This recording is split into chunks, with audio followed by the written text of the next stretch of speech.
En este primer apunte enfocaremos la atención a explorar qué es y por qué es importante la herramienta del pensar ecológico en los procesos de desaprender y aprender. Se plantearán características interesantes y maneras de entender esta herramienta esencial. El apunte culmina con la invitación a realizar un sencillo proyecto enfocado a la práctica del pensar ecológico. La mayor utilidad de esta herramienta es ayudarnos a integrar y normalizar en nuestras vidas la fórmula que propone el biólogo Edward Osborne Wilson cuando dice que la humanidad es una especie biológica que vive en un entorno biológico. A menos que conservemos la totalidad de la vida como un deber sagrado, nos pondremos en peligro destruyendo el hogar en el que evolucionamos y del que dependemos completamente.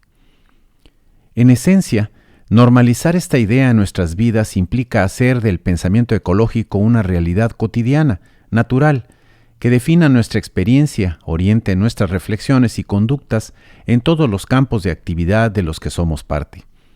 Es dejar de pensar en lo que le hacemos a la naturaleza, al planeta, y pensar más bien en lo que nos hacemos a nosotros mismos en la única casa que podemos habitar. La palabra ecología fue creada en 1873 por el zoólogo alemán Ernst Haeckel como la rama de la ciencia que se ocupa de la relación de los seres vivos con sus entornos. Su etimología la forman los términos oikos del griego, que significa casa y también familia o el lugar de la familia, y logos, palabra, argumento, el estudio de. Es probable que la observación y experimentación sobre el medio natural haya surgido como parte del nacimiento de la conciencia humana, de sus mitos y temores, de la reflexión sobre su existencia, su pasado y su porvenir.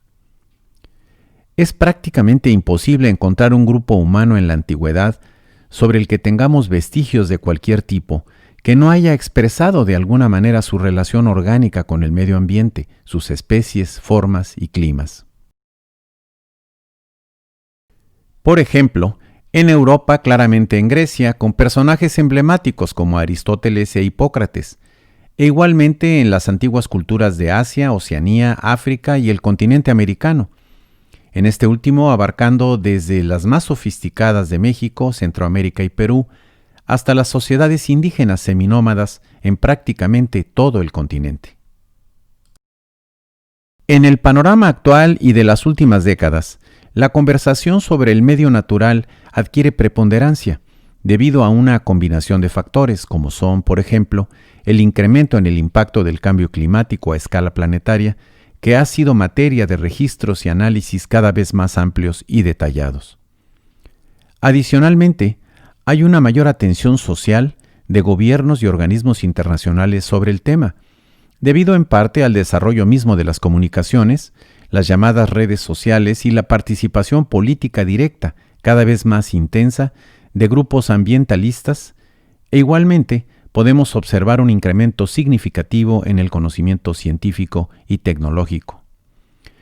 Prueba de ello es la creciente diversidad de campos científicos dedicados al estudio de la atmósfera, litosfera, hidrosfera, biosfera y antropósfera, en temas tales como la calidad del aire, biogeoquímica atmosférica, ecosistemas y ciclos de vida, cambio climático en actividades primarias y usos de la tierra, residuos y tratamiento de aguas residuales, eventos extremos inducidos por el cambio global, hidroquímica, nanomateriales, microplásticos y otros contaminantes emergentes, aplicaciones de teledetección y Big Data, ecología del estrés en ecosistemas marinos de agua dulce y terrestres, rastreo de metales y compuestos orgánicos, calidad y seguridad del agua.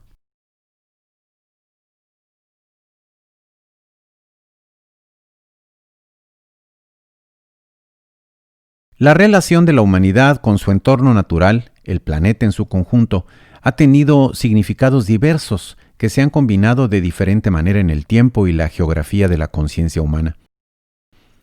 Algunos de estos significados han sido, por ejemplo, respeto, temor, curiosidad, aprovechamiento, explotación, manipulación biológica y genética de las especies y recursos de la naturaleza.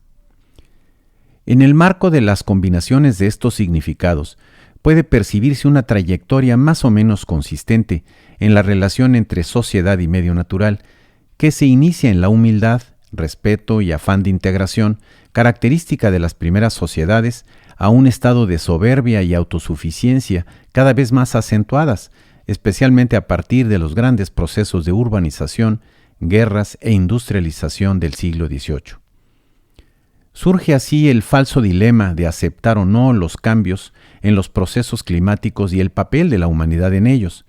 Abundan las manifestaciones de controversia entre quienes reconocen que la relación de la humanidad con el medio ambiente es cada vez más vulnerable y menos armónica, y quienes, por el contrario, pretenden que la dinámica de la naturaleza y del planeta son independientes o poco tienen que ver con la acción de la humanidad. Y mientras la discusión continúa, los registros basados en la investigación científica nos dicen que el modelo civilizatorio predominante, basado en la acumulación, consumo y depredación sin límite de los recursos del planeta, está provocando simultáneamente la inequidad en la apropiación y distribución de recursos y capacidades, por una parte, y por otra la reducción de la diversidad y capacidad de los ecosistemas en los que se sustenta la vida, no solo de la humanidad, sino de todas las especies. En su arrogancia e incomunicación creciente con el medio natural, en lugar de ser parte de la solución, la humanidad está siendo parte del problema, por lo que la herramienta del pensar ecológico es un llamado urgente a recuperar la humildad y reconocer la dimensión correcta de nuestra influencia. Sin este cambio, se está haciendo real el escenario que dibujaba George Carlin, gran comediante estadounidense. Nos vamos, amigos, empaquen. Nos vamos y no dejaremos mucho rastro, tal vez un poco de espuma de poliestireno. El planeta estará ahí por largo tiempo, después de habernos ido. Seremos tan solo otra mutación fallida, otro error biológico sin salida. El planeta nos sacudirá como una infestación de pulgas. Es un sistema que se autocorrige. La intención principal de desarrollar la capacidad del pensar ecológico es superar la falsa dicotomía entre humanidad y naturaleza y reubicar los términos de cualquier debate bajo el supuesto de que la humanidad no está por encima o por debajo, sino que en su esencia biológica es parte integral de la naturaleza. Por lo anterior, pensar ecológico consiste en propiciar y fortalecer un estado mental arraigado culturalmente, basado en el principio de que todo converge en nuestra condición biológica, por lo que nuestra existencia es interdependiente con la diversidad ecológica global. La destrucción de la diversidad y sustentabilidad de los ecosistemas del planeta es nuestra propia destrucción. Un problema clave en esta tarea de prepararse para el futuro es desarrollar las capacidades para detectar y procesar las señales de amenaza a la vida entera del planeta, y no solo de la humanidad. Una clave de este cambio es desmantelar el instinto dominador y reemplazarlo por la colaboración basada en la humildad, que se vuelve un principio político y ético a la vez.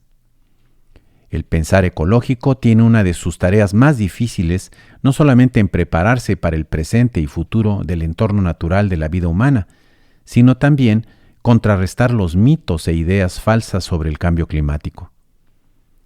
Estamos inmersos en una paradoja de escala global.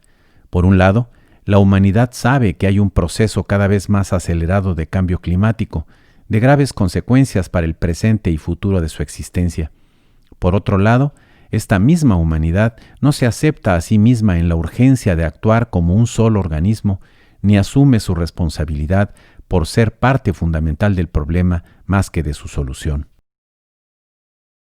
La ética ambiental es un área de la filosofía que trata de responder a preguntas como, por ejemplo, ¿por qué deberíamos preservar los recursos naturales? ¿Tenemos la responsabilidad de contaminar poco o no hacerlo por el daño que ocasionamos a otros o a los ecosistemas? ¿Es justo que paguen más quienes contaminan menos? Stephen Gardiner, filósofo, profesor universitario, considera que el cambio climático global es una especie de tormenta moral perfecta, porque convergen en ella varios problemas, entre los que destacan la carencia de una autoridad internacional que pueda gestionar soluciones de alcance planetario, el carácter transgeneracional del problema que condena a las generaciones futuras, y el diferencial de poder entre las personas que más sufren el cambio climático y las personas responsables de causarlo. El problema de fondo no radica primordialmente en la carencia de respuestas científicas o de capacidades financieras y tecnológicas, sino en la falta de responsabilidad ética por parte de comunidades, gobiernos y sociedades y sus respectivos liderazgos, frente a dilemas importantes como por ejemplo la integración compleja entre globalismo, nacionalismo y localismo, y el dilema entre sustentabilidad ambiental y crecimiento económico. Por diferentes caminos, muchas de estas preguntas convergen en el argumento que han propuesto diversos filósofos, entre ellos Michael Northcott, de la Universidad de Edimburgo en Escocia, en el sentido de que la posibilidad de prevenir el colapso del sistema Tierra implica el regreso de la economía global a la escala de la economía en el planeta. Será necesario, dice este destacado filósofo, que las poblaciones recuperen el significado ético y espiritual de atesorar y proteger sus propios ecosistemas locales. Aquí, la variable primordial es el tiempo. Desde la perspectiva ética, el cambio climático no es un problema del planeta que nosotros podamos o no resolver, como si se tratara de una intervención desde afuera, parecida a la acción de un médico que visita y receta medicamentos para curar al paciente. Se trata, en cambio, de un problema en el que ambos, humanidad y planeta, somos al mismo tiempo médicos y pacientes. El primero de los proyectos correspondientes a este apunte se titula Pensar ecológico en mi experiencia cotidiana. El objetivo propuesto es valorar qué tan importante es tu sentido de pertenencia a la naturaleza en tu reflexión y actividades diarias. Localiza el documento en formato PDF de los proyectos en esta misma página del sitio de las herramientas. Como se indica en todos los apuntes, ninguna actividad es obligatoria. La idea principal es que practiques lo que vas aprendiendo, no solo trabajando en los proyectos sugeridos, sino construyendo otros que se acerquen más a tu experiencia y vivencias más relevantes.